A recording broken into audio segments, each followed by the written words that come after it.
साथियों नमस्कार। Prajapati digital world में आप सभी का हार्दिक स्वागत है। साथियों आज हम बात करने वाले हैं उत्तर प्रदेश के त्रिस्तरीय पंचायत चुनाव को लेकर। 2026 में उत्तर प्रदेश में त्रिस्तरीय पंचायत चुनाव होने वाले हैं, जिसमें ग्राम प्रधानी, बीडीसी, जिला पंचायत सदस्य, जिला पंचायत अध्यक्ष और ब्लॉक प्रमुखी का चुनाव आता है। इन चुनाव के संदर्भ में 6 बड़े नियम लागू किए गए हैं इस बार 2026 के चुनाव में, जो कि आपको जानना बहुत ही जरूरी है। चाहे आप नए दावेदार हों या फिर पुराने दावेदार हों, सभी के लिए ये 6 नियम जो लागू किए जा रहे हैं इस बार, ये जानना आपको बहुत ही जरूरी है। कुछ तो ऐसे प्रत्याशी हैं जो इस बार चुनाव में नहीं आ सकते हैं। ऐसा आखिर क्यों, ये जानना आपको जरूरी है, क्योंकि जो 6 नियम हैं उनमें से हो सकता है आपके पास 2 नियम न पूरे हों, 2 योग्यताएं आपके पास न पूरी हों। इसीलिए वीडियो को लास्ट तक कंटिन्यू देखिएगा। चैनल पर नए हैं तो कृपया चैनल को सब्सक्राइब कर लें, वीडियो को लाइक कर दें, दोस्तों में शेयर कर दें। आइए बिना किसी देरी के इंफॉर्मेटिव वीडियो को शुरू करते हैं। साथियों, उत्तर प्रदेश में पंचायत का चुनाव होना है 2026 में, सभी को मालूम है, लेकिन ये नहीं मालूम है कि किस मंथ में चुनाव होगा। आइए ये भी क्लियर कर देते हैं। देखिए, पिछली बार जब चुनाव हुआ था 2021 में, तो उस समय कोविड काल चल रहा था। कोरोना वायरस एक भयंकर महामारी चल रही थी, जिसकी वजह से चुनाव को 4 से 5 महीने आगे के लिए बढ़ा दिया गया था। लेकिन इस बार तो ऐसा कुछ है नहीं, न कोई बीमारी है, न कोई ऐसा महामारी है। तो इस बार चुनाव अपने तय समय पर ही होंगे। उसके अकॉर्डिंग अगर देखा जाए तो चुनाव फिर से अप्रैल मंथ में ही निर्धारित किए जाएंगे, जिसको लेकर एक संभावित डेट का भी प्रचलन कर दिया गया है। डेट का वीडियो हम अगली बार दिखाएंगे, लेकिन आज के इस वीडियो में जो 6 नियम लागू किए गए हैं वो आप लोग पहले जान लीजिए। तो हमने कुछ नोट कर रखा है कुछ इस प्रकार से, आइए आपको दिखाते हैं। उत्तर प्रदेश पंचायत चुनाव 2026, 7 नियमों का ऐलान कर दिया गया है इस बार पंचायती राज विभाग के द्वारा, उत्तर प्रदेश सरकार के द्वारा। कौन कौन से हैं? नंबर 1 है जिला पंचायत अध्यक्ष का चुनाव जनता से हो।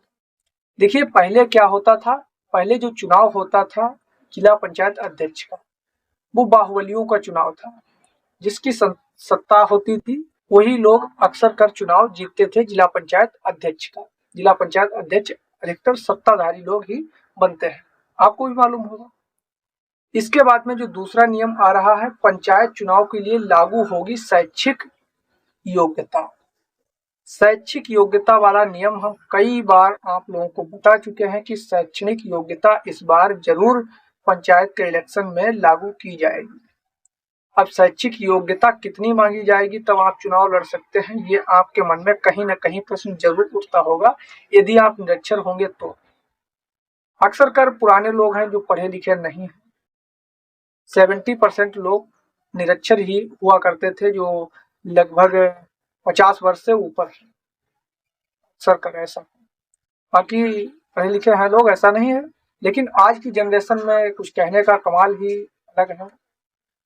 पता नहीं कितनी कितनी डिग्री लोग लिए घूम रहे हैं, कितने बड़े बड़े डिप्लोमा है उनके पास। तो इस समय तो कोई दिक्कत है नहीं, लेकिन जो पुराने प्रत्याशी हैं, दावेदार हैं, चुनाव लड़ने का एक मन में बड़ा शौक रहता है, पुराने प्रधान हैं तो इस बार भी चुनाव लड़ेंगे, तो उनके मन में कहीं ना कहीं ये प्रश्न उठता है कहीं ऐसा ना हो कि शैक्षिक योग्यता का प्रचलन कर दिया जाए। लेकिन इस बार होने वाला है, क्या होने वाला है, मिनिमम आप हाई स्कूल या फिर इंटरमीडिएट पास हो तो आप चुनाव के लिए एलिजिबल है। ये हो गया आपका दूसरा नियम। तीसरा है यूपी में अंगूठा टेक नहीं लड़ सकेंगे चुनाव। फिर से वही बात है, यूपी में अंगूठा टेक नहीं लड़ सकेंगे चुनाव। जी हाँ, जो भी लोग निरक्षर हैं, अंगूठा लगाते हैं, वो लोग चुनाव में इस बार नहीं आ सकते, क्योंकि आप 2 से 3 या 4-5 गांव के जो भी मुखिया बनने जा रहे हैं, यदि आप निरक्षर हैं तो गांव का कैसे विकास करेंगे, अपनी ग्राम सभा का विकास कैसे करेंगे। आपसे ऊपर जो सीनियर लोग, अधिकारी लोग बैठे हैं, वीडियो ऑडियो या फिर डिस्ट्रिक्ट मजिस्ट्रेट के पास कोई वर्क हो, तो वहाँ आपको बोलना ही अच्छे से नहीं आता, आप बातचीत नहीं कर पाते हैं, तो कैसे आप योजनाओं का लाभ जनता को दिलाएंगे। इसीलिए पंचायत चुनाव में शैक्षिक योग्यता को लागू किया जा रहा है। ये हो गया तीसरा नियम। चौथा नियम आपका है 2 बच्चों से कम वाले ही लड़ पाएंगे चुनाव। देखिए, 2 से जिनके बच्चे ज्यादा हैं वो लोग चुनाव में हो सकता है इस बार ना आ पाए। 2021 में भी ये बात सुनने को मिली थी कि 2 से ऊपर जिनके बच्चे हैं वो लोग चुनाव में शामिल नहीं किए जाएंगे। इस पर भी विचार चल रहा है, पत्र लिखा गया है केंद्रीय राज्य गृह मंत्री जी को, तो बहुत ही जल्द इस पर भी बात संज्ञान में ली जाएगी। लगातार इन पर चर्चाएं हो रही हैं, जिससे पॉपुलेशन कंट्रोलिंग में कुछ हेल्प मिलेगी, जनसंख्या नियंत्रण में। तो ये आपका चौथा नियम है। 5वां है, सहकारी समितियों के बकायादार नहीं लड़ पाएंगे चुनाव। जो भी सहकारी समितियां हैं उनके आप खाते धारक हैं और आप पर किसी भी प्रकार का ऋण है तो आप चुनाव नहीं लड़ सकते। सहकारी समिति समझते होंगे, सोसाइटी वगैरह का यदि आप पर कर्जा है तो आप चुनाव नहीं लड़ सकते हैं, बकायादार हैं तो चुनाव नहीं लड़ सकते। ये 5 हो गया। छठा, आप कानून की नजर में पागल या दिवालिया घोषित ना हो। अगर आप पागल या दिवालिया घोषित हैं तो भी आपको चुनाव से बाहर कर दिया जाएगा, आपका नॉमिनेशन खारिज कर दिया जाएगा। तो इन सभी बातों का ध्यान में अपने केंद्र बनाकर रखिएगा कि कौन कौन सी हमारे अंदर कमियां हैं।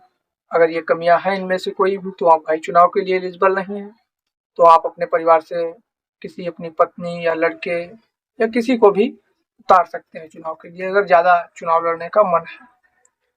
तो वीडियो कैसा लगा कमेंट में बताइएगा।